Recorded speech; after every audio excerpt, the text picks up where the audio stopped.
Okay, we're gonna try this again. And my stuff is turned up. The reboot has happened. I don't know. I don't know if this is any better, if I'm being completely honest.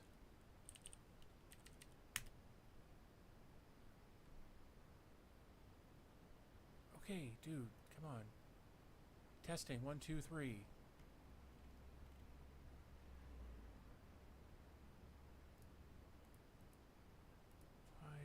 Okay, okay. God damn it, Windows.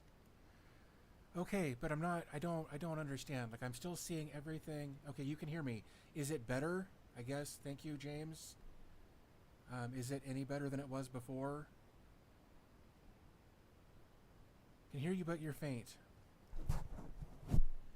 Okay, I don't think that's going to make any difference, but, you know, screw it. Let's see.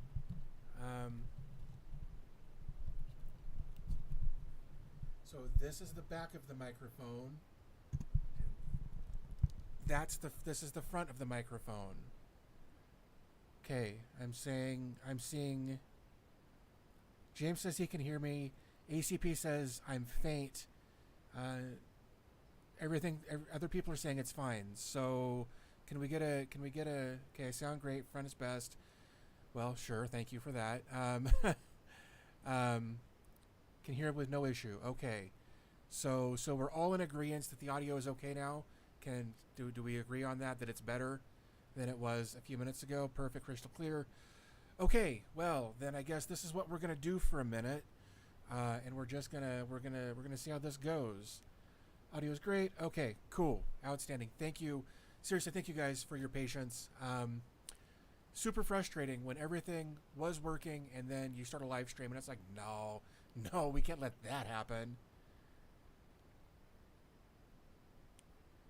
All right, I'm gonna make sure everything is turned up just so that we're here. Edit filters. Oh, well, there's a reason for that actually, James. Is because there was a full thing lower.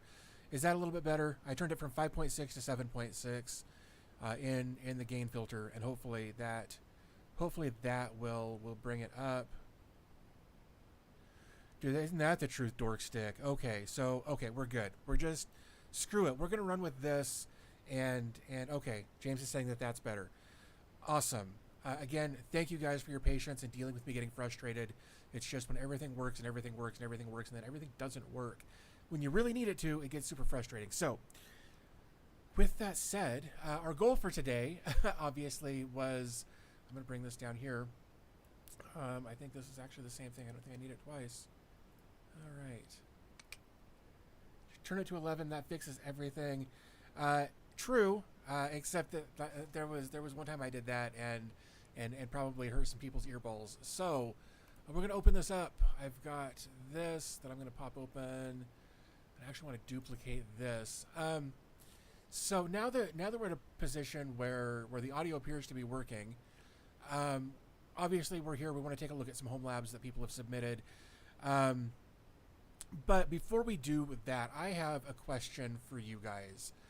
A couple of days ago, or yesterday, something anyway, I released a video on a Synology device. It was the Synology B drive, and I think it's a very cool little device for what it does. But that video basically got hate bombed, and I don't understand why. I don't know if my coverage of the product was really that bad, or if people just hate the product or the company or something. There were a couple of comments that were like, "Yay, Synology invented the portable drive" or something. But like, is there that much Synology hate in the Homelab community, or did I just bomb that video? Like, I need to know, because like I can't fix my content moving forward if I don't know why that video bombed the way it did. So if you guys watched the video, can you tell me what the issue was there, like why it got hate bombed the way it did? Typically my videos are like in the 95% like range, and this was like mid 80s, which is really uncommon on my channel. So I'm just wondering, again, is it Is it the product? Was it the video? Was it me? Is it Synology? Okay, so Collins says, I think Synology is an easy company to hate right now. They've made some decisions that might be interpreted as anti-consumer, hard drive lock-in pricier than others. I liked the video products. Okay, basically thought it was a photo backup drive, but I liked it. Yeah, that's kind of what it's meant to be, Ben. Love Synology. The video was great, just not a great product for us Homelabbers. It's a bit basic. Okay, that's a fair statement. I can see where that might be a thing, because this is kind of a set it and forget it thing. You plug it in, you configure it, and you're done. Dark Street, don't. Like, I know you're trying to be helpful. We just came back from like 15 minutes of troubleshooting, so it is what it is right now. I'm gonna have to try to fix it later. I don't know why it's being quiet right now. We literally, as a community, spent like more than 15 minutes. Dude, you're not a problem. I just understand that we just came back from there. Now it's at 8.6. I originally was 5.6, went to 7.6. Now it's 8.6. I don't want to go much louder than that.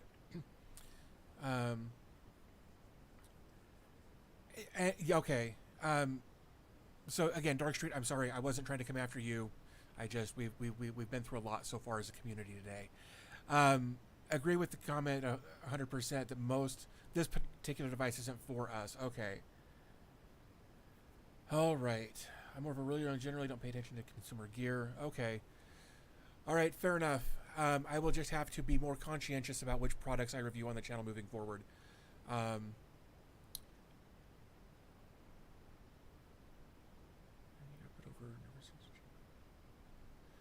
Hey, Mr. Colo. We got Robert Rittenhouse. We got Collins, ACP, Vasterius, Dark Street, Raybomb. Dude, thank you guys all, and of course more that I didn't comment on there. Thank you all for coming back and rejoining the stream after the cluster that was the first 20 minutes.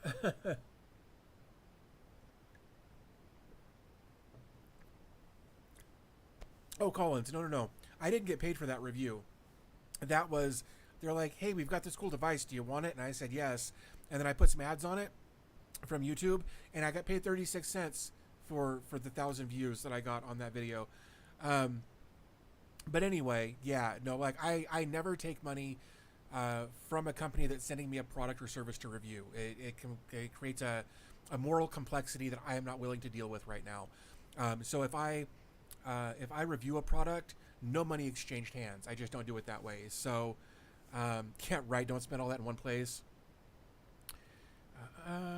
Review all the products you want. Those are interesting. We'll take a look. Sometimes getting great information.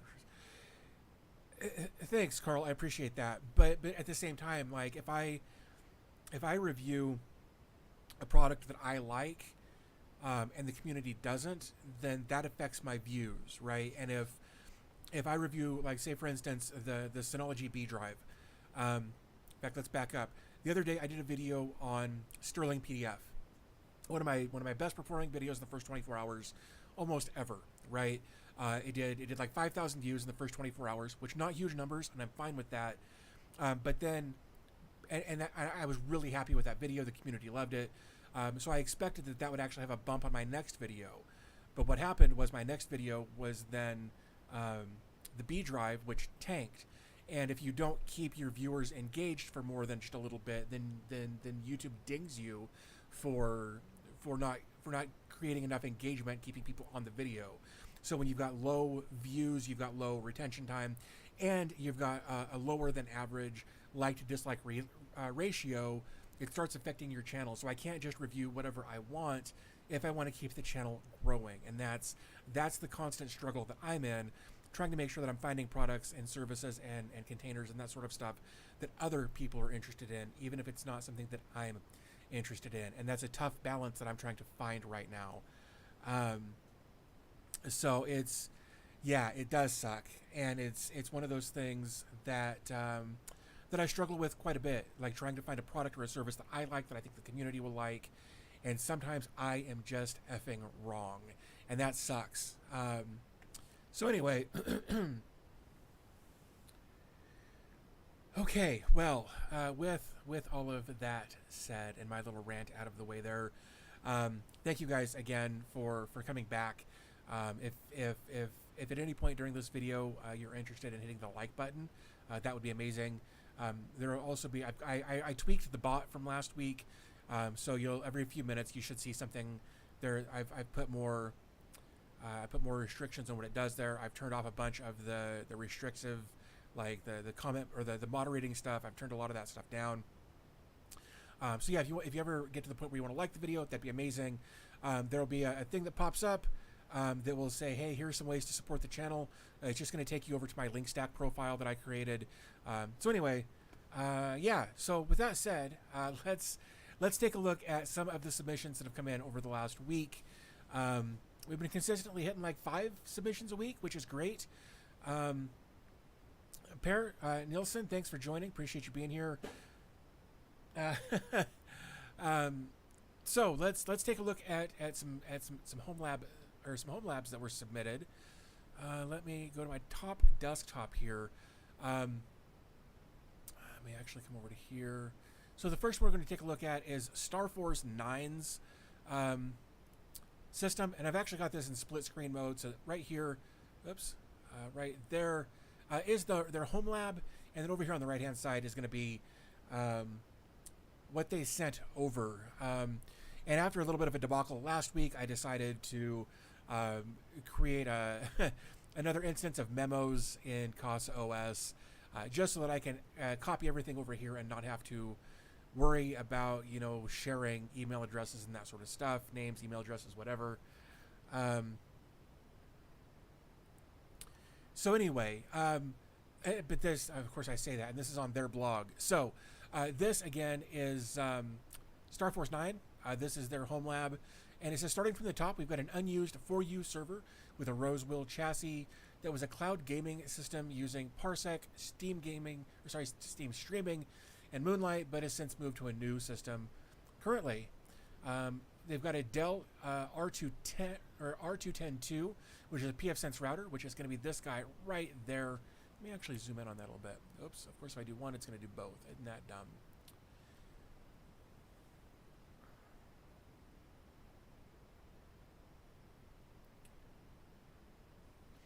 Dude, Frutal! Dude, you are the Sterling PDF guy. Thank you so much for hanging out, for joining us. Please, if you want to put that video on your page there, that would be amazing. I'm all about sharing love in the community like that. So please. And then we said, this is a home system? Apparently it is. This is in somebody's basement or bedroom or something. Hopefully away from where people will be. I can't imagine how loud this thing might be when it ramps up. Anyway, so this Dell R210, which is going to be this guy right here, is a pfSense router, firewall handling OpenVPN, and primary DNS functions. This lab network is separate from the main household network, and this pfSense router is the entryway to the lab. That's cool. I dig having that separate. I actually don't do that. Everything that's on my Homelab is accessible from anywhere in my network. It's all on one network. It's a terrible idea, but that's what it is on my end anyway. And below that, it says currently unused HP disk shelf connected to the Supermicro server below it, which is, we've got our HP disk shelf right here after a couple of years of unused space there. And then we've got the Supermicro server right below that. And it says it's got TrueNAS core on it. Jeez. With 2 Xeon E5 2620s, 128 gigs of ECC DDR3, 3 10 terabyte WD Gold hard drives for Plex primary media storage with a ZFS RAID Z1, and 3 1 terabyte Hynix SSDs for VM storage, also in a ZFS Z1, and 3 8 terabyte REDs for VM backups and other PC backups. I dig that again with the Z1, and a 120 gig Intel SSD boot drive, which he says is old. So that's cool, and of course that's we're only like halfway down here. But I want to come back to comments, see if I've missed anything. I feel like having 2 usual towers with 16 cores Frutal I installed and fiddled with it earlier. Worked pretty well for me. It is a Homelab. Is Frutal is one of my current favorite containers. It's super full featured. In my past work life, I've sold enterprise class PDF editing software. Great job. Yeah, dude, I'm really stoked on that whole system. I did add some additional stuff to the comment section of that video, where somebody had shared how to add some environment variables to turn on like a authentication, username and password. So if you want to add authentication to that, I don't know if Frutal has that on their information, but somebody put it in my comment section, so I pinned it. So yeah, let's see what else we've got up here. We've got a custom for you server. It was my first Proxmox host, another Rosewell chassis. I really wanted one of those for so long. Now it doesn't make sense for me, but it also has an Intel Xeon. This is a 1230 V2 with 32 gigs of DDR3 ECC and 220 gig SATA SSDs for boot and RAID 1. The next two are identical. We've got Dell R6 31U Proxmox hosts with 64 gigs of DDR4 ECC, two Intel Xeon 2643 V3 CPUs, and two ADATA 120 gig SSDs for boot and RAID 1. Man, this is such... I can't imagine what your power bill is on something like this. Hey, Jorge's here. Frutal says documentation needs work, but it is there. But lots of scrolling. Right, I was actually wondering like what the power bill on a system like this would be. I can't imagine. With some of these having DDR3, I imagine they're older systems. I'm not really good with some of the Xeon naming conventions and like what generation they are, that sort of stuff. I never got into the Xeon stuff outside of the one that's in my NAS. Video, great product. What do you mean the sound is gone? Is the sound gone? He sounds fine. Okay, I don't know. That's weird. All right, thank you. Okay, and that's of course these two down here that we just took a look at. Those R631Us. We got a 10 gig switch, which is a MikroTik, I believe is how that's pronounced. It's the CRS13 or 317 1G 16S plus RM. The three Proxmox hosts and the TrueNAS servers are connected through there. Must be on my side. Okay, volume at max. On my end, but I can hear it. It was gone. Okay, now in fairness, Collins, I talk really fast and I talk a lot, so it makes sense that somebody might be confused if there was some downtime. So, and then let's see, what else do we have over here? We talked. Oh wait. We've got a 1 gig network switch. Below that, that is a Cisco SG320, handling IPMI, iDRAC, Proxmox management ports, and other low bandwidth services, and a TrueFlight 1500 VA UPS.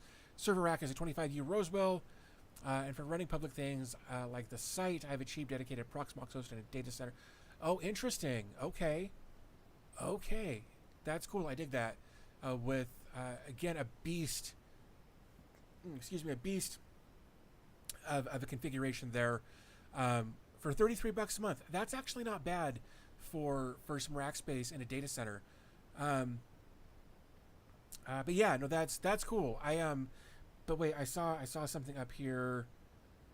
Power bill is about $500 or $500 last month, but there's a pool too. Okay, yeah, a pool might set you back a little bit, and I don't know what part of the country you're in. So depending on whether it's hot or cold right now, you may also be running heat or air conditioning, which could also bump your power bill. But that is all speculation.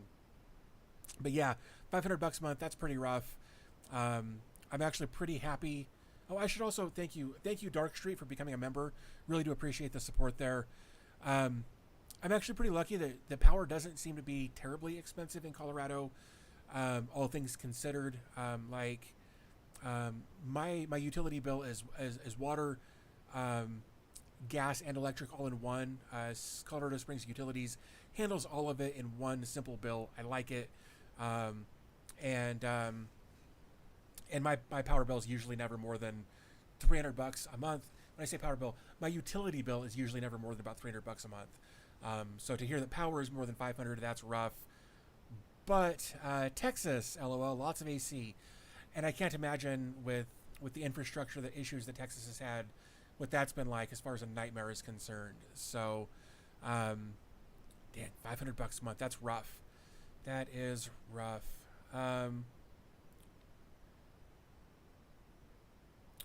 Yeah, and then Nighthawk says, I choose to watch the wattage and amps on the circuit.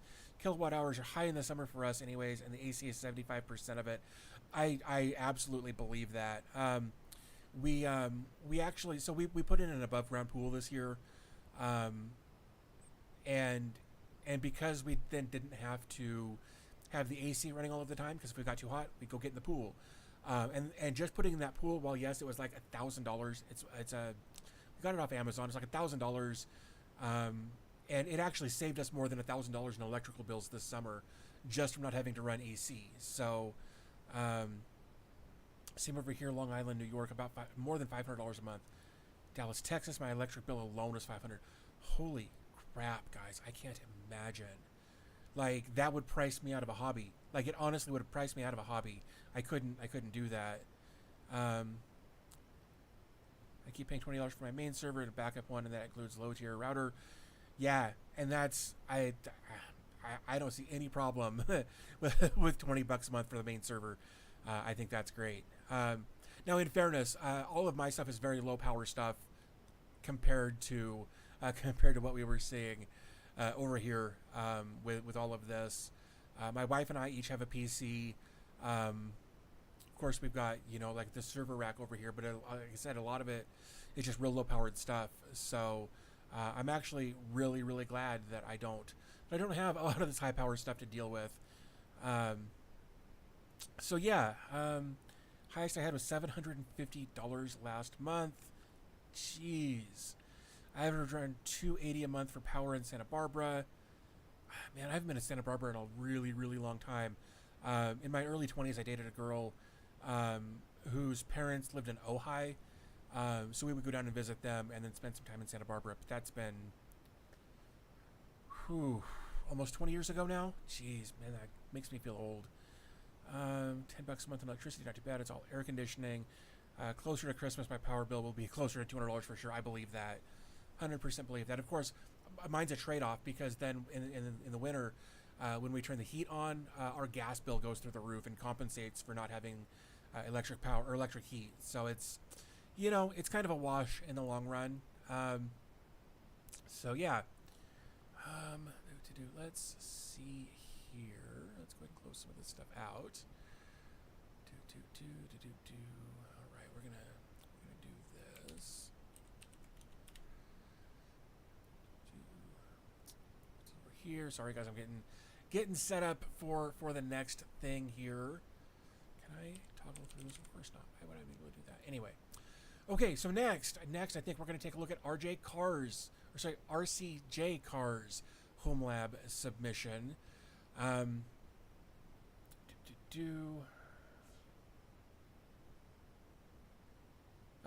Ghost Cat just woke up at the back. So what's funny? Oops, she's over here. That's weird. Anyway, her name is Smudge. She was actually our neighbor's cat. The neighbor passed away a couple of months ago, and we actually have her mom and her brother. She was born here in our house. Her mom and her brother stayed here, and then once the neighbor passed, we brought her back over, and she and I become buddies. So basically, wherever I am in the house, that's where she is, and this is her hangout spot on the weekends apparently. So, yeah. Shane, she probably is. She's super sweet, super vocal, and just she's still freaked out by the kid. Our son is almost 15, and with autism, nonverbal, and spends a lot of time jumping up and down and making a lot of noise and being kind of all over the place. And even after almost 2 months, she's still not sure how to take him, but she is getting better. So, So anyway, let's take a look at RCJ Carr's Homelab submission here real quick. I actually really, really dig the simplicity of this because ultimately it is a 2-Pi setup. Just 2 Raspberry Pis, external hard drive, and a switch over here with everything plugged into that. And of course, we'll come back and take a look through some of this again. Here's the back side of it with, Ethernet. We've got 2 different types of pies here. And we'll get into that. Okay, so here's my very modest Homelab. It's small but meets my needs, and that's all that really matters, to be completely honest here. It only consumes about 7.5 watts with no fan, which is why I was attracted to a Raspberry Pi solution in the first place. Absolutely. Plywood rack is homemade with leftover European plywood, half-inch material from another project. Dude, honestly, it looks really good. It looks like you ran it over your table saw. Oops. How did I do that? I'll be damned. It does do that. I didn't think it did that. Oops. One more time. There we go. Looks like you just passed over it multiple times there to get the thing the way you wanted it. And it looks like you've got a Raspberry Pi 3 Model B Plus with 2 gigs of RAM up here on the top, which runs Homelab or Homebridge, Oz new bare metal, exposes to Apple's HomeKit ecosystem with your carrier furnace AC thermostat, plus a bunch of Wemo smart plugs, and a few other things, delay switches, dummy switches for various automations, FFmpeg for Wise cameras. That's really cool. It really is amazing how much you can do with just a little board like that. Like, it just, especially a Model 3. Now that the Model 5 is about to come out, being able to still do all of that on a Model 3 is amazing. Below that, we've got a Model 4B with 8 gigs of RAM, which runs OMV with Docker and the following containers, all installed on the SSD. We've got a Cloudflare DDNS updater, Flame dashboard, Navidrome music server, Nextcloud with Redis, I dig that, Nginx reverse proxy, Uptime Kuma, Google, and WordPress. I dig it. I think that is a very, look, it does like you said, it does everything you need it to do. One of these days, I'm going to learn how to get my words out in a way that makes sense. But I've been at it for a long time, and I don't expect it'll happen anytime soon. So you've got your reverse proxy with Cloudflare DNS updater, which means, of course, you're running everything through Cloudflare DNS. So if your home's IP address changes, then the DNS updater will automatically update your DNS records over on Cloudflare. I dig that. Flame dashboard was one of my most popular videos for a long time. It's a very cool little dashboard. Navidrome music server. If I didn't stream everything through Spotify, I would probably go Navidrome again. Nextcloud with Redis. I hate Nextcloud. I hate putting that much of my faith in any one product like that. And I'm sure with Redis, it's blazing fast. So, look, we've all got different needs, and that's why we do what we do here. Uptime Kuma, I love it. In fact, I actually made a video where I talked briefly about using Uptime Kuma to ping Nextcloud's cron file like every 10 minutes or something to keep the cron jobs running in the background instead of doing it on page load. And I experienced an amazing improvement in speed when I was running Nextcloud by having Uptime Kuma ping the cron file on Nextcloud. So if you're not doing that, check it out. It may actually it may be beneficial for you. And then Google, of course, self-hosted search engine, and then WordPress. I love WordPress. It's probably one of my favorite content management systems out there. I currently don't use it for much of anything. I've got a couple of sites on it now that I think about it. But yeah, so let's see. Super minimal gets the job done. Yeah, absolutely. Absolutely. If it gets the job done, that's all that matters. I like the little home-built Pi rack. Absolutely, that 100% agree. Love the use of wood, right? I'd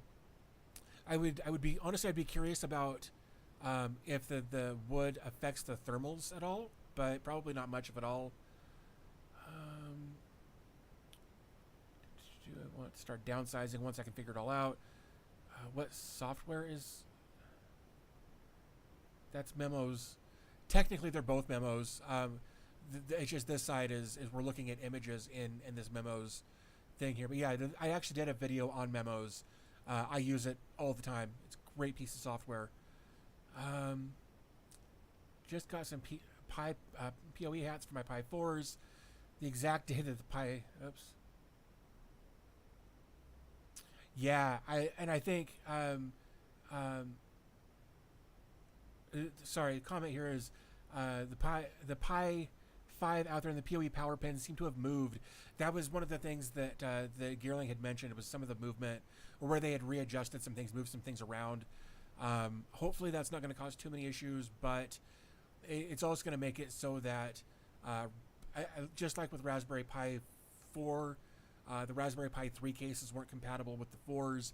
I'm sure that nothing is going to be compatible with the 5s. So it's all moving forward, and while it's all the same size, the cases and all that stuff is going to be different. I have mixed feelings on that.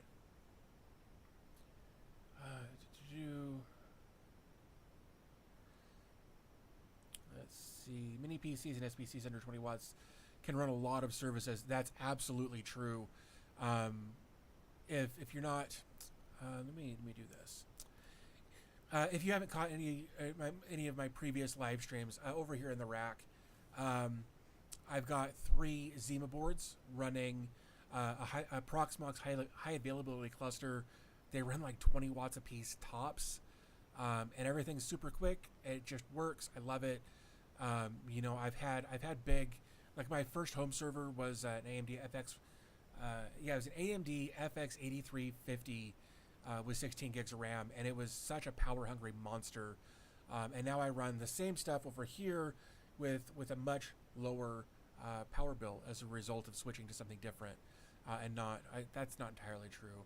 It brought my power bill down a bit, I guess is more fair to say. Thanks, Shane. Appreciate you saying the words are hard, because sometimes they really are.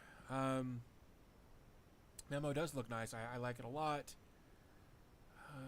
The EQ12 from the Beelink running the N100 chip. Yeah, like I've actually over here in the closet that you can't see. I've got some of those, a few different mini PCs that have N95s, N100s, and that sort of thing, and they're great for running small, low power Homelabs. I actually really like how easy that works. Uptime, yeah, love that Uptime Kuma, or love Uptime Kuma. It can do a lot of things, yeah. And if you know how to integrate it with other things, you can make it do quite a bit with very little effort. Like custom power supply requirements: 5 volts, 5 amps. Yeah, no, I agree. The Raspberry Pi power supply at 5 volts, 5 amps. So we're going basically from 15 watts to 25 watts.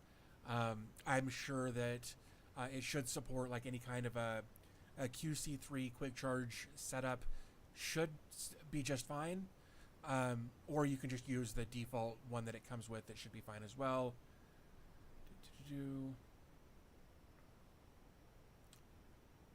Everyone loves some good use of wood. Ain't that the truth?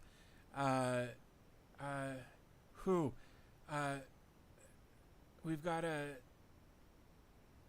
new channel member whose name I'm going to butcher if I try. So I'm going to say thank you for supporting the channel. I really do appreciate that. Both of the new members of the channel, much appreciated. Supporting the channel like that. It is how I keep getting to do this kind of stuff and chatting with you guys and making content and not having to go back to a 9-to-5 job. So thank you guys for your support. It really does mean a lot. And as the bot says, don't forget to hit the like button if you like this content. That'd be amazing. So yeah, that is, let's jump back over. Let's get my stupid face off the screen here for a minute. Let's actually take a look at this.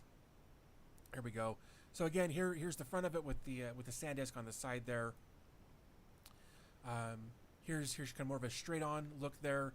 Again, I love the minimalism of that.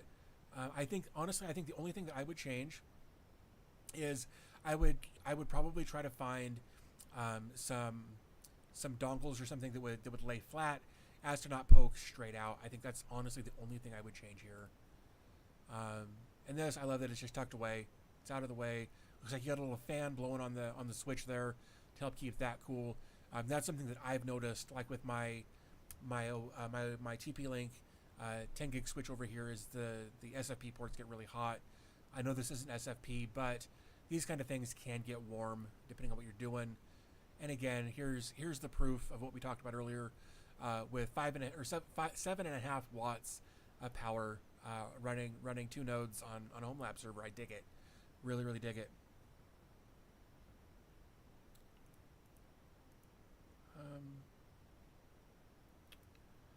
I don't understand why or what was said. I missed something. It shouldn't have been retracted, I'm sure. Say that you said it perfect in the last drive stream. Oh. Okay, well, go me. I didn't realize that I had done that last live stream. So, awesome. Svenjung Peterson, or Peterson probably. I use PryTunnel as a VPN service, no restrictions on the number of users, like OpenVPN. Huh, that's cool. I never heard of PryTunnel. If it works, and that's what counts. So let's see here. What else do we have? Carl Thunder, thank you again thank you for becoming a member. Much appreciated there. Again, it really does help me keep doing what I'm doing here. Okay, so we've got, let's take a look over here at Mainstay Mists Homelab submission. We've got an Imgur link here. Yes, I'm over 18. I'm sure this will be fine. All right. All right, so here we've got our motherboard here. It looks like so image of the motherboard. Be very critical of my NAS. I want to know what I can improve on and best practices that I could be following in the future, because it's going to be really hard not to comment on the macaroni cabling in the case I bought from the Dollar General tucked under a couch. Huh. I mean, we'll save our criticisms for later. We're going to go through everything and then we'll take a look. We've got a Gigabyte A320M with an AMD. Let's scroll down. We've got a hard drive. We've got more hard drives. Spaghetti cable nest there. Man, lots of Molex. Evil macaroni worms attacking my 4 terabyte drives. That's a great looking case. I really dig this. Front of the case for some reason. I really like that aesthetic. That's really nice looking. Anyway, front of the case for some reason. Welcome. Here's my personal admin dashboard. Mainly nobody sees this page except me, since I keep all public services linked to their own respective dashboards. I'm using dashboard since I think it keeps everything organized, pretty modern with a relatively easy config. I mean, it looks good. Open Media Vault tells you how many services you've got running, how many are running, stopped, and total. Nginx Proxy Manager, which looks like you can just jump straight over to there from here. Jellyfin, Jellyseer, Radar, Sonar, all running. Prowler, and cool. No, this is super clean. I dig it. No, I really dig that. I like the simplicity of it. Of course, I like the dark mode. If you've watched any of my content, you'll know that I really like dark mode. Let's see, system configuration. Here we go. Processors, an AMD Ryzen 3 3200G. I was going to say that's an APU with the Vega graphics on it, which is probably a great processor for this. System time, that was a few days ago. Uptime 21 hours. Cool. No, I dig that. And then we're going to get into the specs. So we've already talked about the Ryzen 3 3200G with Radeon graphics. Ripped out of my PC when I upgraded. The case, it's a cheap $30 case that I bought when I was building my first PC and planning to upgrade soon to a rack mount for you server case. We actually covered one of those earlier in the stream. Cooler master stock, the cooler is a stock AMD cooler. We talked about the motherboard being a Gigabyte A320M. It's the AM4 socket. That's basically what I've got. RAM is 2 gigs or 32 gigs, 2x16 of Vengeance RAM. I think that's the exact same RAM I've got in mine. GPU is an NVIDIA Quadro P2000 for transcoding Jellyfin. I have yet to receive it in the mail shown below. Interesting. Oh, you're going to be adding it to this, and that's why this power connector is down there. That makes sense. Okay. That makes sense. Let's see. Hard drive, we've got 3 HGST 4 terabyte drives with a 500 gig SSD connected but not used. Cool. You're going to use that for a cache for your ZFS pool back when you get used to TrueNAS. Cool. NVMe is a WD Blue 500 boot. Used like a cache/temp drive folder for downloads. Network is 1 gig fiber connected with Cat 8 Ethernet cable. We've got a PSU at 650 watt power supply, that I couldn't find the name brand for, that pulled out of a Windows 7 computer, sent help. Whew. So it's a few years old then, is what you're saying. That's all right. It has multiple cut cables for some odd reason that I covered with electrical tape and hopes and prayers. Sometimes those hopes and prayers will get you a lot further than they should.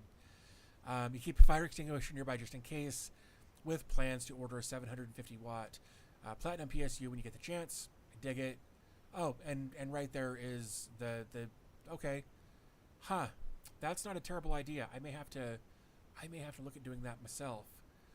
$170. That's not bad. Because I've got some stuff that I would love to set up some transcoding on. And then for hard drives, we can see all of that. And of course the SSD and the NVMe drive. And then all of the services that you've got. All but 2 of these services are running. I have Bookstack I use for a blog and Respective Database running too, but I didn't feel the need to show it since it's boring. I get that. I actually really like Bookstack. One of the services I run that's public facing for the community is on that. I haven't touched it in so long though. And then of course all of your mounted stuff, routing this through Gluten, which is a really, really good idea. Well done on that. When I need shell access, I access through Weddy, which is an SSL secured. Oh, this is an OMV Extras plugin. Huh. All right, that's cool. I'd never heard of that, though I haven't used OMV in a long time. My shared folders that I use for my services. And then Nginx Proxy Manager. I dig it. The services are exposed for family members sharing my media server software. Secure all the proxy services with Cloudflare through Cloudflare Proxy. I set an access role so only Cloudflare Proxy IPs can access the domains. I generated a certificate. Dude, that's such a good way to do that. And imported. Okay, set up the configuration on port 80. Dude, that's great. The only thing that I would say is that I believe it needs the Nginx Proxy Manager needs port 80. Oh, except you generated a Cloudflare origin certificate.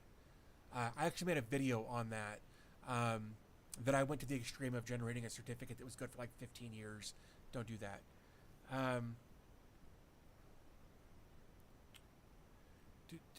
My RAID configuration. I dig it. All right, dashboard. All right, dude, it's cool. Like, and here's the thing. Again, like it's a simple setup, and it sounds like you've already got plans to update some stuff there. And I think once you get a new power supply, and you get your new card, I think at that point you'll be able to more cleanly wrap things up as far as the cable management and that sort of stuff is concerned. So yeah, no, I think for what it is, I think this is great. Like I said, you're already planning on doing more upgrades to fix some things, and I think once you do that, that'll put you in the right mind space to go and reorganize some stuff, do some cable management, and I think you'll be set. This is I think this is a great setup to have.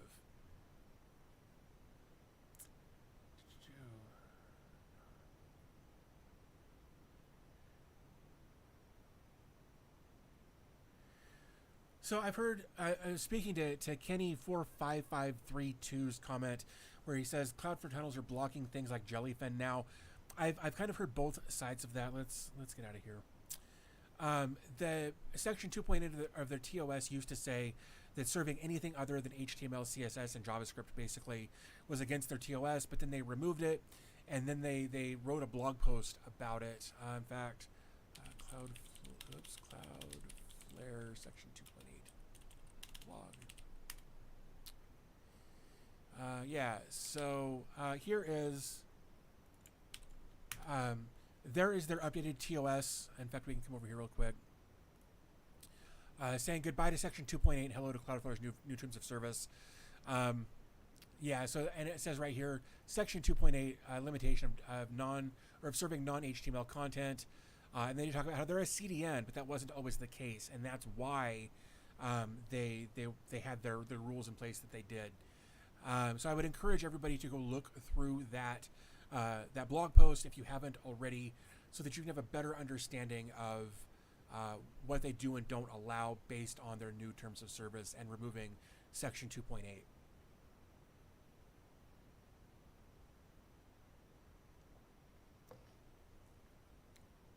That'll probably save you in the long run, Nighthawk. Limiting your stream speeds if you're going to proxy through them to be like 720p at 4 to 5 megs. I think that's a great way to do it. Also, sporadic use, absolutely. The other thing that you can do is get a Plex Pass, and I'm not trying to pimp Plex here, but if you get a Plex Pass, their remote streaming with their built-in infrastructure is great. I've used it. I've traveled all over with no issues accessing my Plex from 1,000 miles away. Zero Tier is also an amazing solution for that kind of stuff.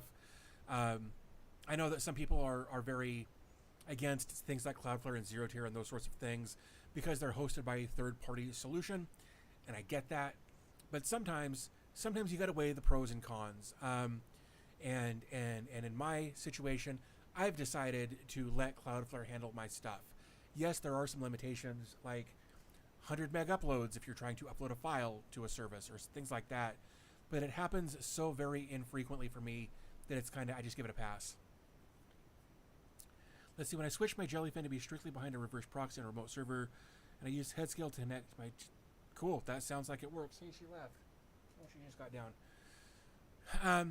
So no, I dig it. But yeah, definitely take a look at that blog post if you haven't already to get a better understanding of what's going on with Cloudflare and their new TOS with regards to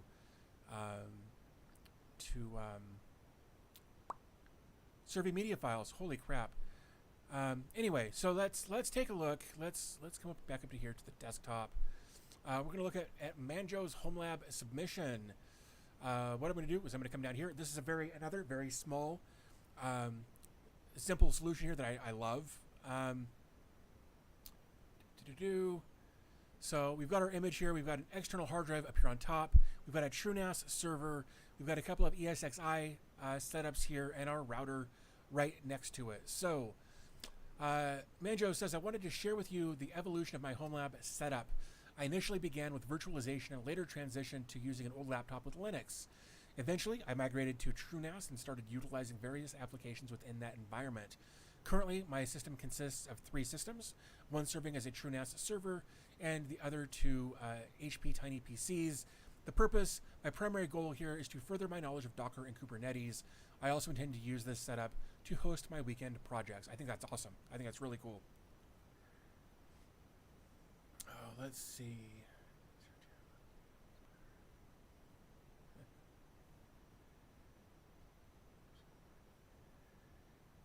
Yeah, the website. So the website on the right, this is Memos. We talked about that earlier. You might not have been here. It's fine. Memos. I did a video on Memos. Earlier this year, I think. Let me actually see if I can find it, and I'll share it. Memos. Copy link address.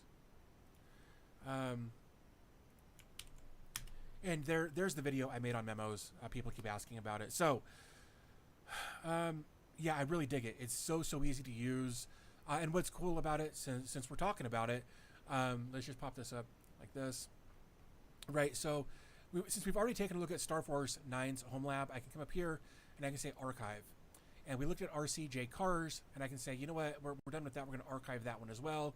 Mainstay Mist, we've looked at that, so let's archive it. And then if I want to come back, I can just say, here's all my archived stuff, and that way I can just basically be done with it. You know, you can type in whatever you want. You can use Markdown. You can use all kinds of stuff. You can set it, you know, private, public to everybody, public to members, or visible to members, whatever. It keeps a nice little thing over here that lets you know how often. If you're a coder and you've used GitHub, this is going to look very, very similar. We can do tags, all kinds of cool stuff. Go check out that video. I really love using Memos. Let's see. Weekend projects. Okay, hardware. TrueNAS server, which is this big guy right here. In fact, this is also Memos over here. I've got an image up. CPU i5 6th generation, 16 gigs of RAM, storage, 1 SSD for local drive, and 2 SATA drives for storage, 1 terabyte each. Cool. The HP Tiny PCs, which are going to be these 2 right over here.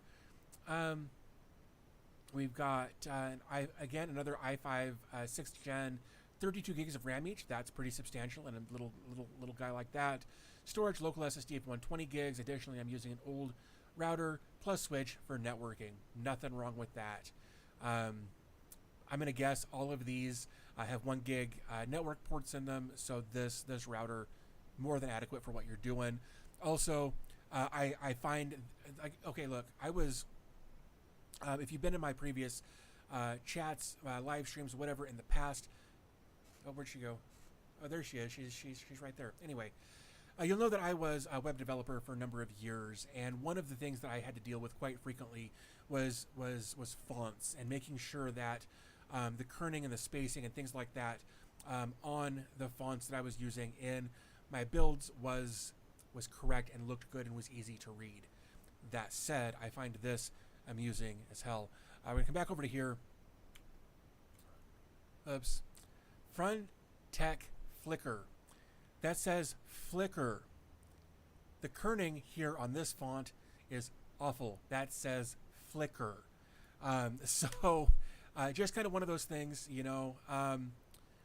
So just when you're choosing fonts for your logo, for your branding, for your whatever, make sure that the kerning on your font is good. Super important. So okay, so software, we've got HP machines, it's Proxmox, TrueNAS,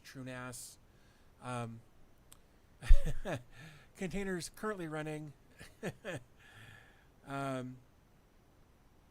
Let's see, containers currently running with AdGuard, File Browser, Jellyfin, QBT, Heimdall, I actually really used to like Heimdall too, Tunnel, Uptime, Calibre, Jenkins, Nginx, and test VMs for learning and test purposes. That's my favorite one out of all of them, honestly. I love continuing to learn about new stuff. But of course, all of these also serve their own purpose. You've got OpenSSH and tunnels for remote access. And for future goals, you've got a few future goals for this, including adding a 3rd HP node to the existing infrastructure and implementing a firewall host for enhanced security. I think it's great. If you have any suggestions or recommendations for my setup, or if you'd like to discuss any specific aspect, please feel free to reach out. No, I think this is a great way to start. I really do. And I can't imagine, you probably got a few $100 in each of these, couple $100 a piece on these, $200 or $300 on this. I don't know how big this hard drive is, but, and then probably $75 on the router. You're in $500 at this point, I'm guessing. And this is a great way to find out if this is something you want to keep doing without breaking the bank and figuring out, do I want to spend more? Have I overspent? Did I buy something outside my needs that I'll never grow into? I think this is a great way to start. And you're keeping old hardware out of landfills, so I'm all for that too. Let's see. Got memos video. Let's see. I'm also getting ready to start using Nextcloud for all of my note-taking needs. Nextcloud for notes seems super overkill. Like super overkill for taking notes. Again, that's my perspective. Feel free to do whatever you want to do there. Flickr, sure, that's like autocorrect. It can be a real mother forklift. Yeah, that's great. Heimdall's easy, but I prefer homepage, more information. Most of the homepage, and I still stick with Heimdall. I just need a launch pad with small API info. I get that. That is a great question. Oops.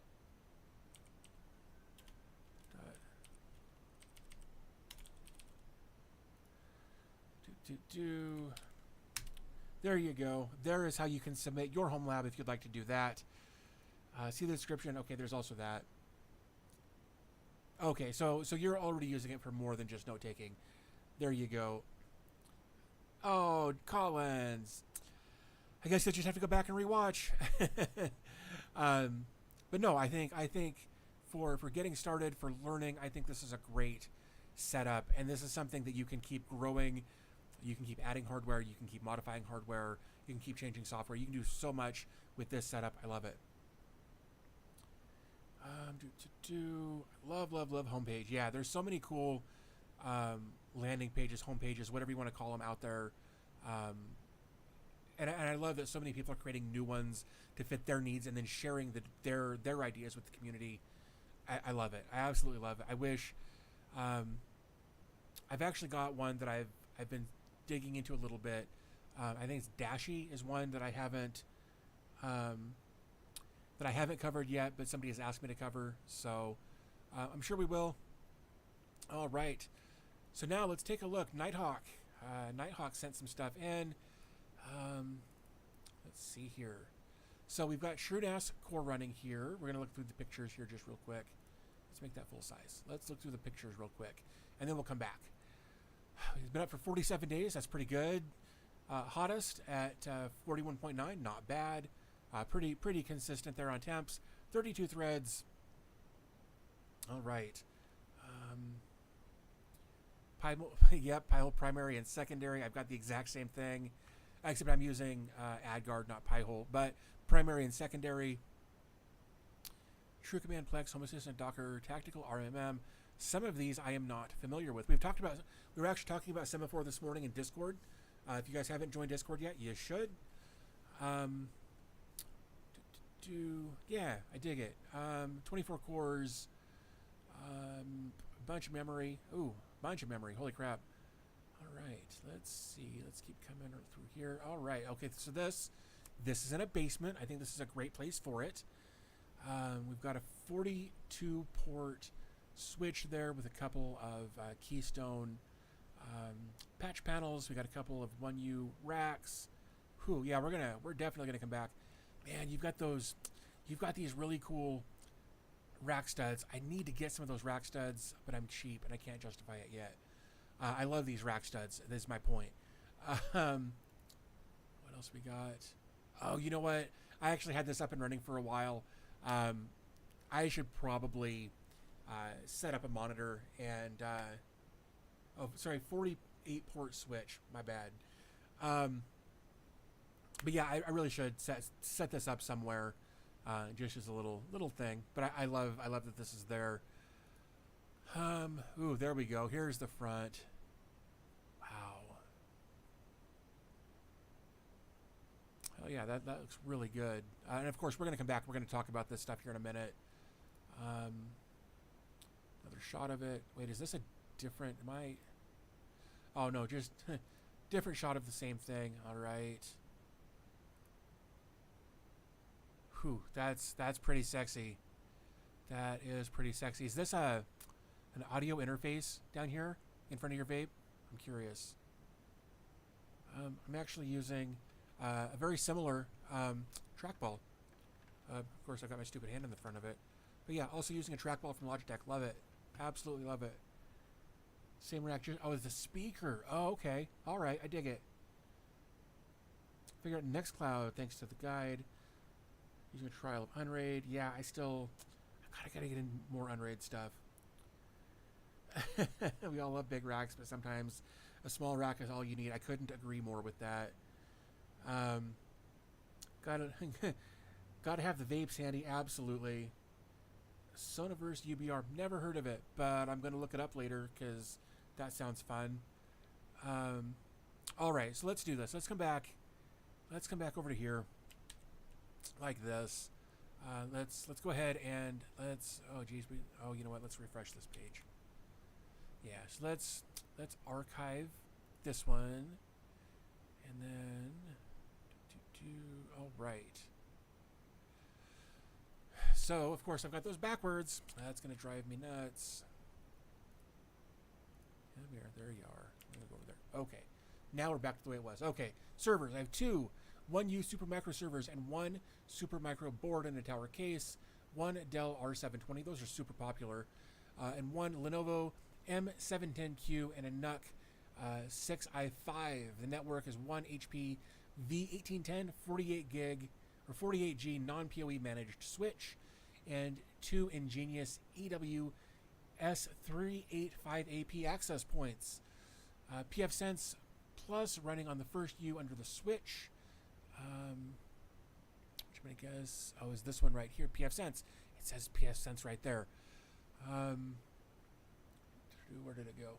The board is an X8 STI-F with dual Xeon X5675s for a total of 12 threads with 24 gigs of ECC DDR3 RAM, dual 100 gig Intel Enterprise SSDs, in RAID 1 for storage, Intel Quad 1 gigabyte network card running, lag and LACP on all four ports to act as a so you've made all of that a 4 gig connection to the switch. That's cool.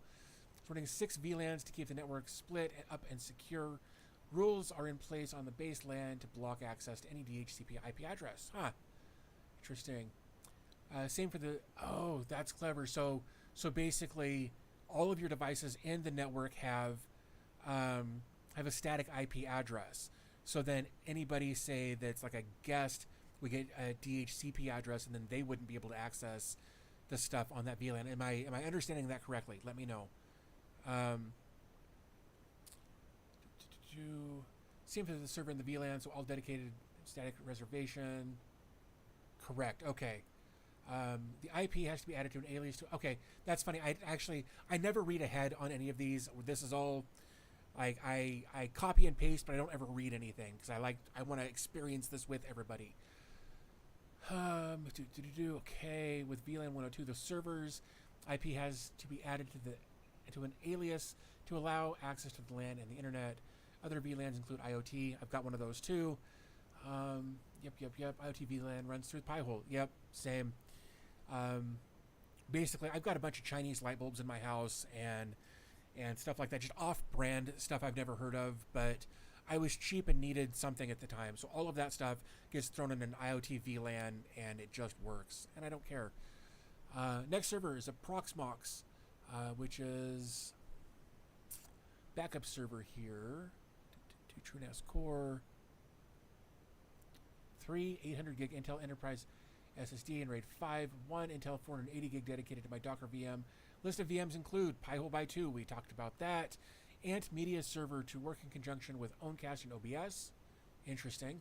Owncast, Tautoli, Observium, SNMP, True Command, Plex, Home Assistant, Docker, and Portainer Business Edition, as you should. Tactical RMM.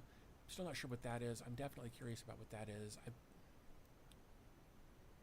Remote monitoring management. Okay. Huh. Yeah, definitely going to have to take a look at that later. And then Semaphore and Ansible. Again, you guys were talking about this. Okay, that was... So there... Okay, so I was a bit confused there. Okay. Anyway, you guys were talking about Semaphore and Ansible this morning. And I really should look into it. But yeah, no, I dig it. Proxmox runs on an X8 DTU-F with 2 E5 645 6-core 12-thread Xeons for a total of 24 threads, 96 gigs of ECC DDR3, boots off of 220 gig Intel Enterprise SSDs in RAID 1. Storage for ISOs runs on TrueNAS via SMB. I dig that. I like having that separation.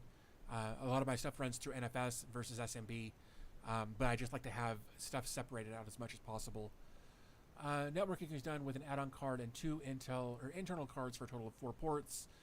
Other add-in cards include an NVIDIA P400 pass-through to Plex for occasional transcoding, and a 4-port USB 3 card pass-through to Home Assistant to allow for Z-Wave and Zigbee dongle connections in their own IOMMU group. TrueNAS runs on the Dell R720 dual Xeons, 8 cores, 16 threads for a total of 32 threads, 128 gigs of ECC DDR3 RAM. Storage is 4 18 terabyte RAID Z2 for ISOs, wink wink, and 4 3 terabyte SAS drives split into 2 mirrored sets for small storage to backup containers.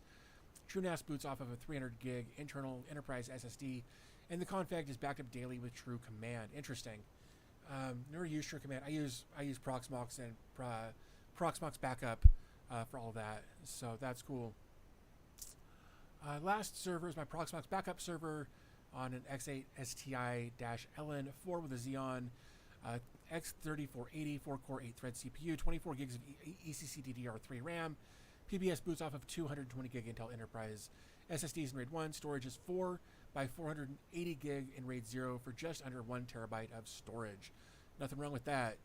I have plans to upgrade my Proxmox server to 4 1.292 terabyte Intel SSDs and move the 3 800 gig SSD to PBS and add 1 more to increase storage in both servers at some point when I can afford it. I get that. Okay, True Command just grabs the config file. Cool. Mini stuff. Lenovo M710Q Core i5 7500T with 16 gigs of RAM and a 500 gig SSD running Linux Mint to run OBS to stream to Ant Media Server. This streams to Ohmcast 24/7 for music streaming that I can then add a second or more streams to split to YouTube and other public streaming services. Wow. So then do you create your own music? Is that because like I can't imagine that you would just stream music that isn't your own. That's interesting. Do Intel NUC 6i5 with 16 gigs RAM and a 256 gig NVMe SSD. This runs Windows 10 to be my desktop to do photo editing over RDP. On another Lenovo 7 is my desktop. Okay, cool. Oh, okay, so just royalty-free stuff. Cool, I dig it. My Docker VM is running 62 containers with 8 cores and 16 gigs of RAM with 300 gigs of storage on a dedicated drive. I run 14 containers for Cloudflare tunnels because my ISP is CG now. Oh, I hate that. Luckily, Cloudflare tunnels is such a cool solution for that. The other containers are Graylog, Getty, File Browser, Glances, Godify, Open Speed Track or Speed Test, Speed Tracker, Tube Archivist, Uptime Kuma, VS Code Server, and Weather Station app. I currently run 2 Uptime Kuma instances. One is for work and to track NUCs all over the USA for special services I set up for the company I work for. Cool. That's handy so that you don't have to like actively monitor things. You can just get notifications if something goes down. Well done. I dig that. I also have the full RStack to get all the ISOs, wink wink. I also run a container called Poster, which we took a look at. Nope, not that one. That one is Poster. I really like that. Where did it go? There it goes. It provides movie and TV posters that connects to the Rs and Plex to display a 56 vertical plasma. Yep, that's what I would want to do. Absolutely. I also run a VML CSD container for all my non-Linux installs. Interesting.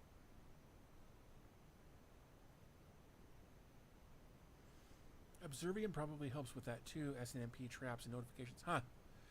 Say Plex feeds to multiple TVs in the house with Roku built-in or Roku sticks or Apple TVs. Everything streams locally over Wi-Fi or wired connections running original quality without any transcoding. That's basically how I have mine set up. Roku TVs in both bedrooms. I've got a Vizio TV that I really need to replace in the living room. Yeah, all Wi-Fi, all just streams across the network with no transcoding. Love it. Transcoding is only used for remotely for family members. Yeah, I actually mirrored my Plex setup and gave it to a friend of mine so he quit pinging off of my system and making it transcode. Internet is a 1 gig synchronous over fiber. I also have a 75 megabyte backup ISP. In the case the fiber has any issues, it automatically fails over within a second or so. That's impressive. I do have 3 1500 volt amp hour UPSs that give me 20 to 30 minutes to shut everything down gracefully in case of a power outage.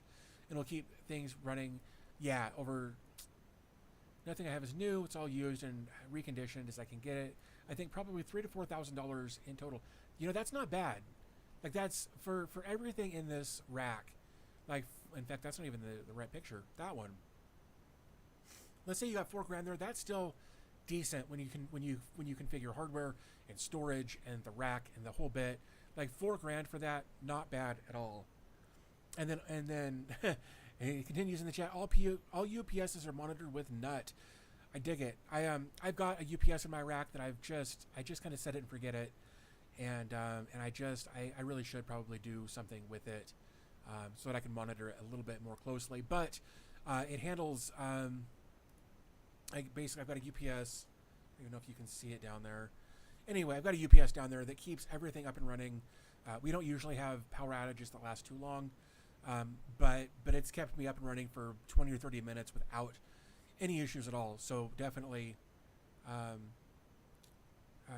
Definitely worth having one, and it's how I've managed to keep my my Proxmox cluster up and running with no downtime for almost a full year now.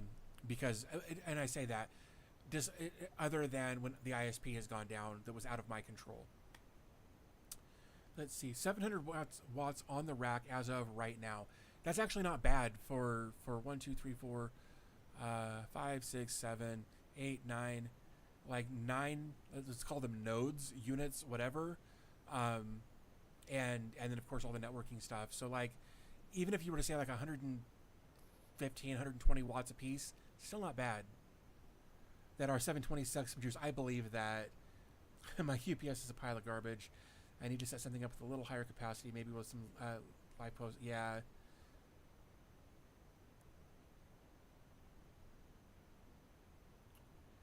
That's an interesting question. Don't you guys export the UPS metrics to Grafana? It's so handy to see what happened or in general logging. Um, you can't have enough logging in monitor. I don't disagree with that. The problem that I have is that this sys rack system that I've got came with a power distribution unit in it, and I added a power distribution unit in it, and like my UPS has, I think, 6 ports on it that I can shut down in segments, but that I wouldn't actually be able to register which power distribution unit. It would just be hard for me to figure out individual devices based on the PDUs that are in there. But yeah, no, I definitely should do something with that. I just haven't, and I'm sure based on the extensive Nighthawk, or the extensive knowledge that Nighthawk seems to have with servers, I wouldn't be surprised if he's got some sort of monitoring system on there. But that again is just speculation. Again, absolutely love the setups that you guys have shared. This looks great. I think, yeah. Okay, I think that's actually everything that we wanted that was submitted this week. We still have like 5 submissions this week, but if you guys want to get your, oops, no, let me do this. Yeah, if you guys want to have your Homelab submitted, or if you want to submit your Homelab for next week, definitely check out the video description here, where you can get more information on how to do that, or you can go to that link right there. Patch panel switch, then patch panel at the top. Yeah. So if you guys want to get your Homelabs up on the show on the live stream next week, definitely check out the link I just submitted, and of course I'd be happy to take a look and share it with the community here. I'm really digging what you guys are doing. I love seeing the full spectrum of everything from like a couple of small Raspberry Pis pulling 7.5 watts up to a full system rack that's probably pulling 1,000 watts or more, as we've seen. JD says he'll submit his next week, moving some servers into a rack this week. That's cool. That's such a great feeling. Taking just stuff you got all over the place and finally getting it rack mounted just feels really good. I don't even have that much rack mounted stuff. I mean, I guess I do. A couple of switches and that sort of thing, but most everything in my rack is shelves with computers on them. So even my Homelab stuff, or even my racked stuff, isn't even technically racked properly. Most of it isn't anyway. I got a NUT server exporter that Docker, it exports to Prometheus. That's pretty cool. I need to get, I need to look more into that. I feel encouraged. I'll probably send my setup when I finish it. That'd be amazing. I used Prometheus to aggregate some Proxmox stats over into Grafana, and I found it to be a bit of a resource hog. That is one of the problems with extra logging, is that it absolutely can take up more system resources. It's like, when an application freezes on your desktop, and you do Control Shift Escape to get the task manager up, and then you look at the task, or the usage in your task manager, and task manager is using like 30% of your overall CPU usage, and you're just like, dude, you're using more than anything else to report on what everything else is doing. It's frustrating sometimes when your reporting takes up more resources than the services you're running.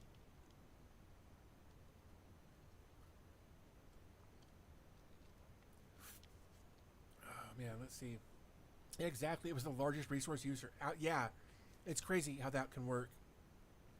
Unfortunately, a rack in the living room wasn't wife approved.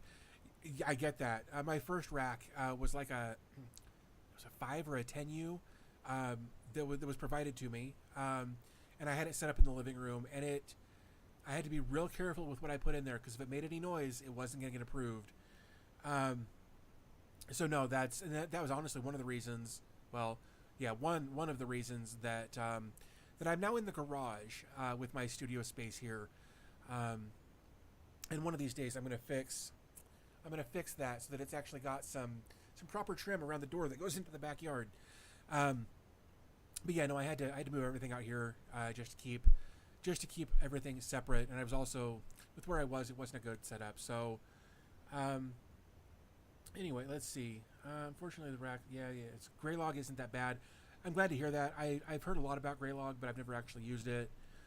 Colin says he's going to get his done for next week. I would love to see it. I'm sure everybody else would love to see it. Do I need logging in the Homelab? That's up to you. It kind of depends on what you're doing, what you're actually, if you're going to, look, here's the thing.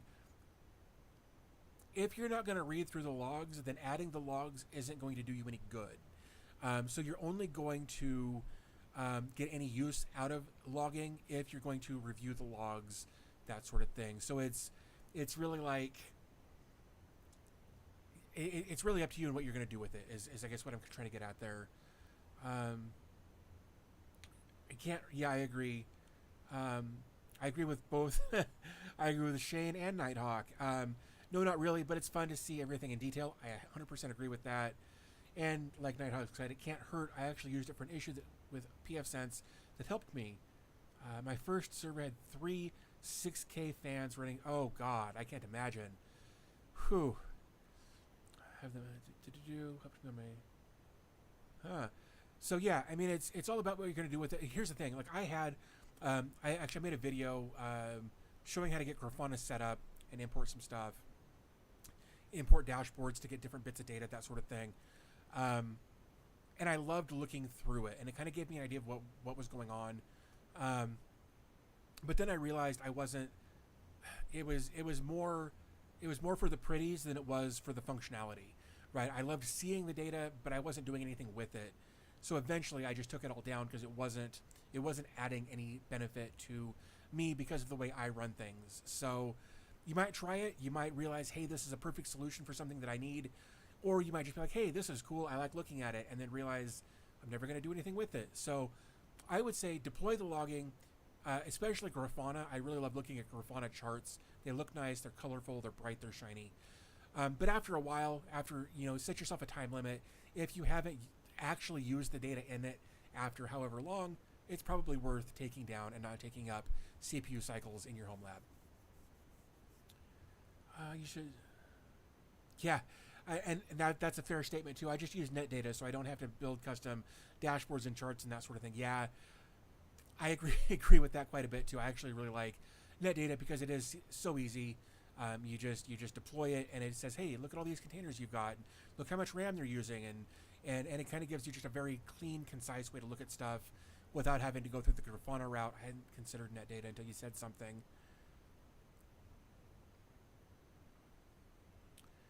Let's see.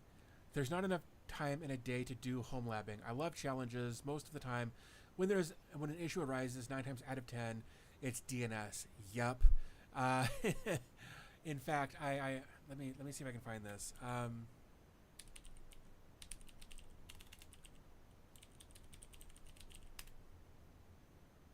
Oops. Pretty sure that's what I thought.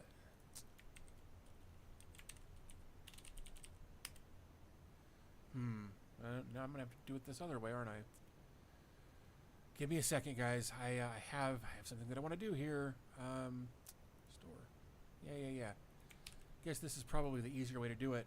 So I've actually got some stickers on there if you want to take a look at. In fact, I can probably bring it up here. Yeah. And I'll be honest, not all of them are original, but it is what it is. Asked me about my rack. This was from a couple of live streams ago. It was DNS as a sticker, mugs, hoodies, all kinds of stuff in here. This was also it was DNS, and did you turn it off and back on again like this? They're just in white instead of black, depending on what your needs happen to be for a sticker. So you can just go over to my channel, go to the store tab, and then go over there and purchase, like so. But yeah, if you want to do that, get some stickers, some t-shirts, whatever, you can absolutely take a look at that. I homelab to learn for work and build my skills. I'm a network admin analyst by trade. That's cool. I dig it. Let me come back over to here. Like I said, in the past, I was web dev, did mostly front end stuff, and code troubleshooting and that kind of thing. Like I can very often read code and understand what's going on. Not always, but often. However, my ability to write that code, my brain doesn't work that way. I'm great about reading it, not about writing it. So anyway, I would do like code review and that sort of thing. but yeah, I never got into the sysadmin thing other than what we're doing over here and on the channel, that sort of thing. But no, I love being able to take your work home with you to some degree and kind of expanding on your knowledge to make yourself smarter, but also hopefully further your career. I think that's really cool.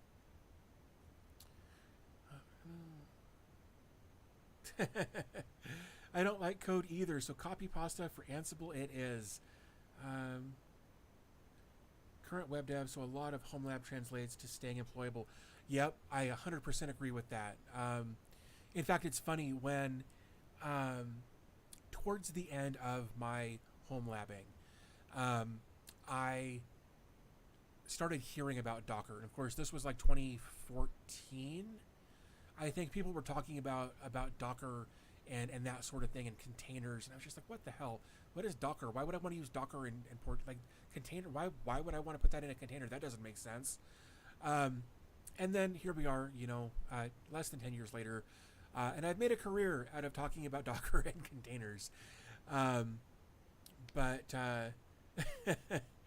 yeah, so no, I absolutely agree that the two can definitely help each other. And I like what Rob Fong says here. I don't always cowboy code, but when I do it live. And I hope you do it Friday right before the shop closes so that you spend the rest of the weekend hoping that your code doesn't crash. Because I've done that more than once, and it has been a crap weekend every time it's gone wrong. I've learned a lot about Ansible, but can't seem to find a use in my home lab. Dude, that's something that I struggle with. Like, I feel like I need to learn Ansible, but I don't have any use for Ansible, and that makes it hard for my brain to justify learning something that I'll never use. And that's what it's been my struggle. I've like Jeff Geerling has an entire book that he's written about Ansible. Jay from Learn Linux TV has an entire series that he's done on Ansible from like start to finish. And I, like, part of me wants to go through it, but then part of it is just like, why? You'll never use it. And you're not going to be able to teach it better than they did. Like, Geerling has a book that was published. I can't beat that, So I use it to upgrade everything, or apt on everything, and set up new VMs for packages needed and time zones. That makes sense, I suppose. If I knew more about Ansible, I could say that makes sense.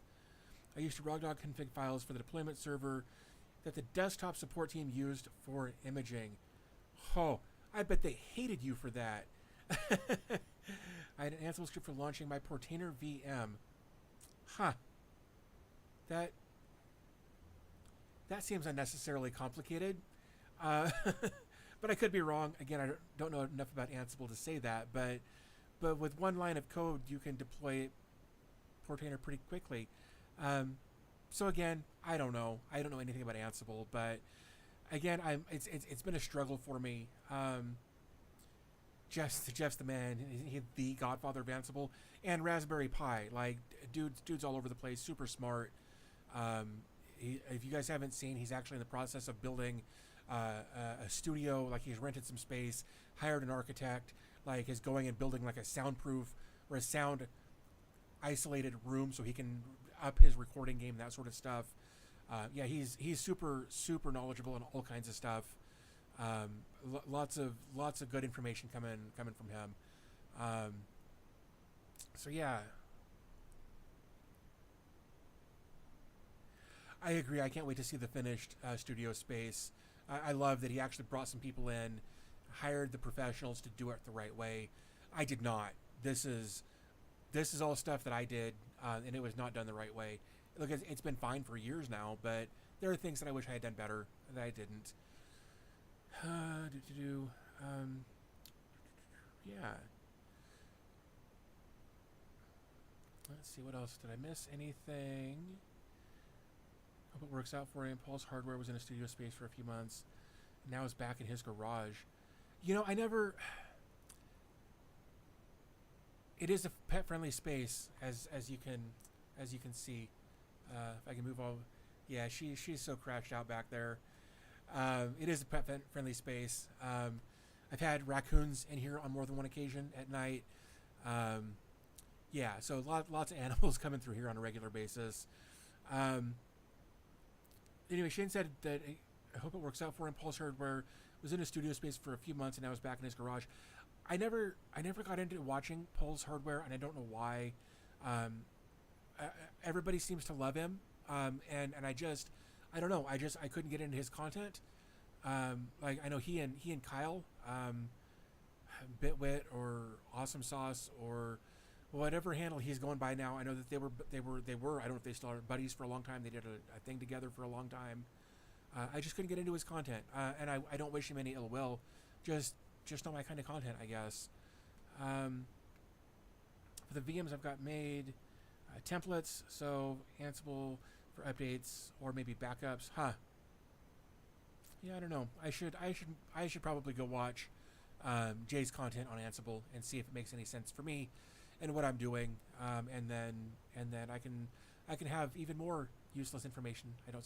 I can have even more information in my brain that I'll never use, I guess is the better way to say that.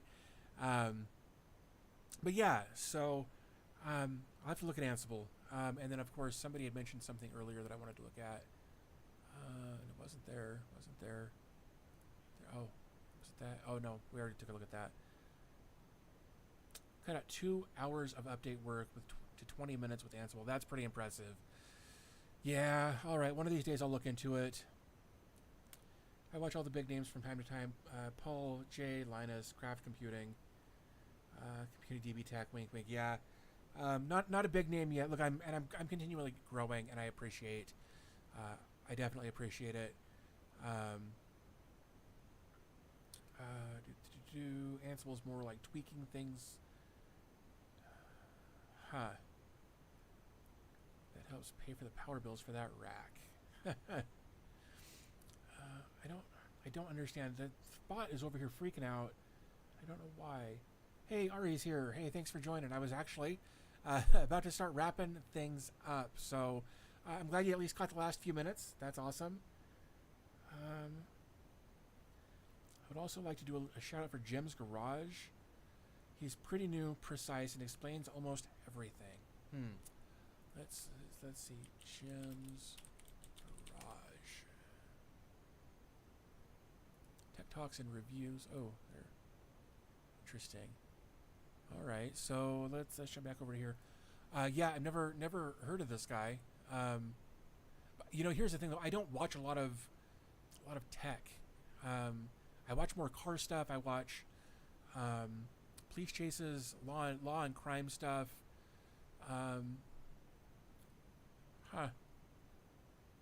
Affiliate with authentic proxies, transpose internet.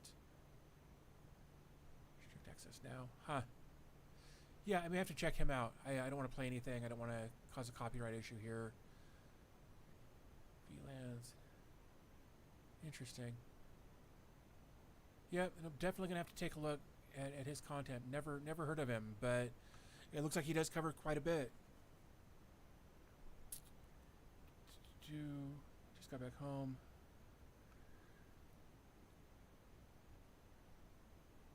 Whoops, wrong channel. Jim is definitely a fellow nerd. Need to edit some videos for my channel as well. Shot a bunch of video over the last week. Just been lazy. Kind of in a funk. Dude, I get that, man. I really do get kind of being in a funk. It happens periodically, and sometimes you just got to power through it. I hope you've got a good support system that you can rely on.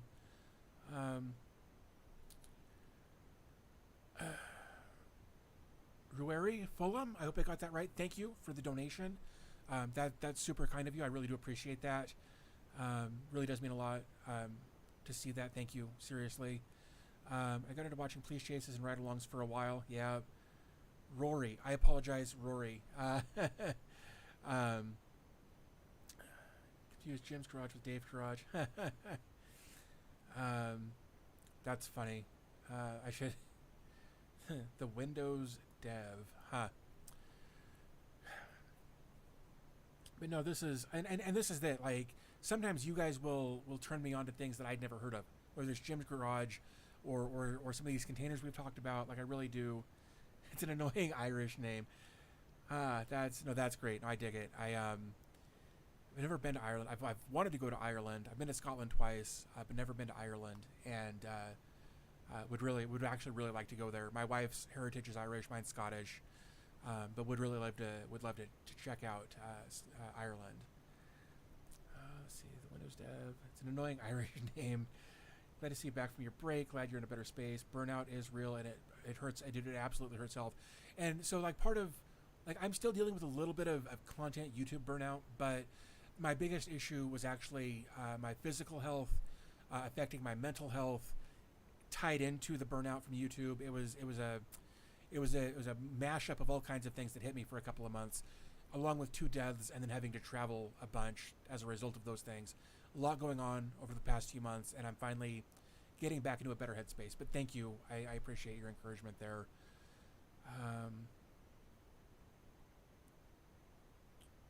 As much as Steven Seagal is persona non grata anymore, his Lawman show was great. There was actually, I think, a comedian who talked about that a bit. And he's like, can you imagine being out, cruising around, getting pulled over, and having Steven Seagal walk up and write you a ticket? And it was just like, I don't know if I could take that ticket seriously. If Steven Seagal issued me a ticket, I don't think I could take it seriously. Dave's Garage, he was a former Microsoft engineer. I believe he was the guy who developed, among other things, Task Manager. Oh, all right. So kind of a Barnacles background, who was also a Windows dev for a long time, and then just does content full time now.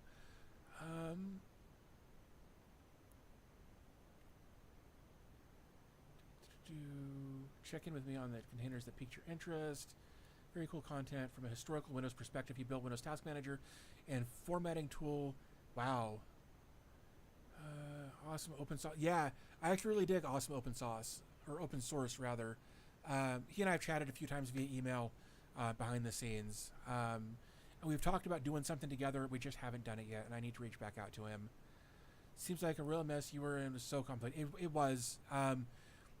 Luckily, though, and this is going to sound stupid unless you can relate, I come from like a traumatic childhood.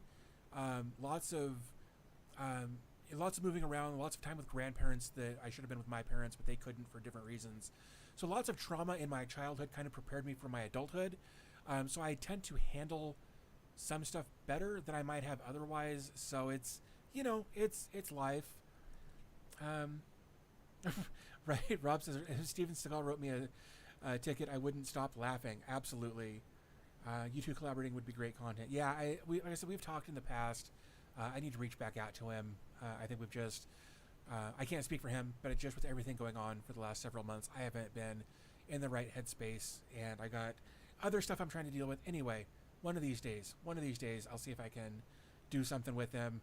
I was also going to do something with Learn Linux TV, but our timing didn't line up. He released a video, on a Raspberry Pi server thing that I can't think of the name of, but it took a really long time for me to get mine, and he couldn't wait any longer, so he released his video. Mine's still in the box, so there you go. DB Tech and Dave's Garage would be a golden collaboration. Yeah, I don't know. I'd have to watch some of his content. Yeah. So anyway, one of these days I might reach out to him.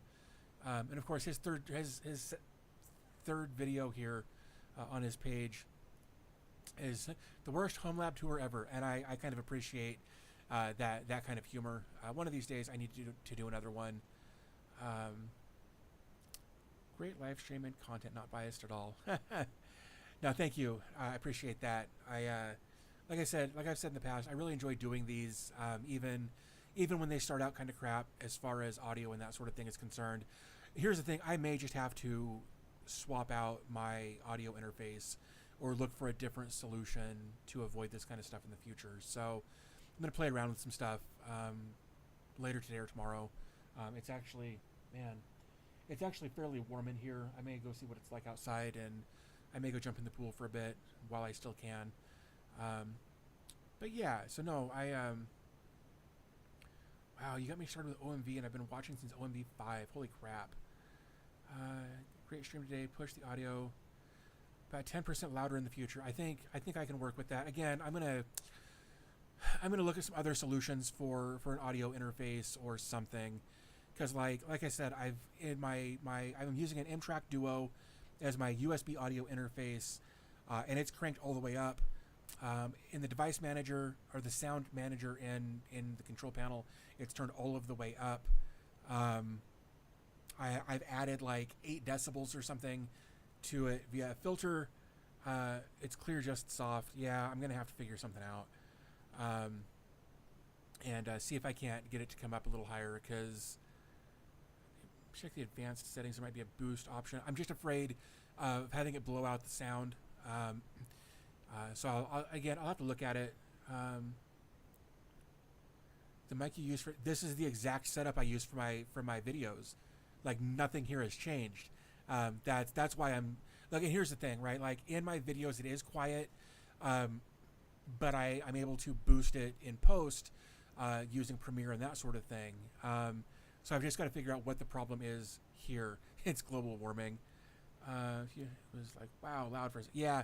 That was kind of deliberate, because people kept complaining. I was like, well, F it, we'll turn it all the way up. And then, of course, I immediately turned it right back down. But yeah, so that was me goofing, and it probably pissed some people off, unfortunately. But I'm gonna have to figure something out, because like, I want these to go smoothly. I want this to be a good, enjoyable experience. And when it starts off the first 20 minutes being crap, it takes me a few minutes for my brain to step out of the crap. So to speak. So I'm definitely going to spend some time trying to figure this out. It could be, like, honestly, it could be that I'm using like a 15-foot USB cable to go, this far between devices. That could have some impedance there already. So I'm going to try some different things, see if I can get some better sound moving forward. But yeah, I think we're going to get to the bottom of it. I appreciate you guys sticking with me through that crap at the beginning and coming back to the news stream. Do appreciate that, absolutely. So I think with that said, we've been at this for just over an hour and a half, not counting the crap earlier. So we've been at this for almost 2 hours now. So yeah, I'm gonna go wrap this up. I'm gonna go grab another iced tea and see if I can bring my body temperature down. And hang out with the fam for a bit and go from there. But as I mentioned earlier, thank you guys so much for your continued support. The new channel members, the donation from Rory earlier, appreciate all of you guys, and of course everybody who liked the video. Likes really do help. Yeah. So again, if you guys want to be featured in the next one, definitely be sure to check out the description of this video. There's a link where you can go get more information about where to submit, what to submit, that sort of stuff. But yeah, I think with that said, I'm going to go ahead and wrap this up. Again, thank you guys again so much, and I'll talk to you